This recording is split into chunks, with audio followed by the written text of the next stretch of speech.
Hello everyone, আমি Purnima from Purnima's mehendi and nail art. তো বহুদিন হলো তোমাদের সঙ্গে ভিডিও শেয়ার করা হচ্ছে না, আমার কলেজের চাপে একটু ভিডিও শেয়ার করতে পারছি না। তো আজকে আবার টিউটোরিয়াল নিয়ে এসেছি তোমাদের জন্যে। তো প্রথমেই আমি একটা বেস কালার অ্যাপ্লাই করে নিয়েছি, 2 কোট অ্যাপ্লাই করেছি। প্রথম কোটের পর 60 সেকেন্ড, আবার সেকেন্ড কোটের পর 60 সেকেন্ড কেয়ার করে নিয়েছি।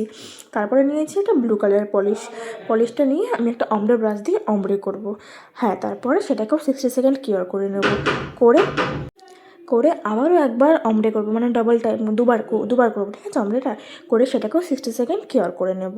নিয়ে তারপরে নেব স্পাইডার জেল নেব আর ক্লটিং টুল নেব। সেই দুটোর সাহায্যে স্পাইডার জেল করব।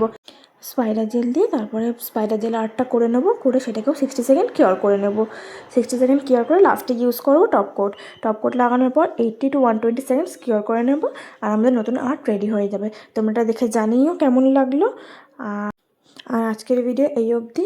Thanks for watching.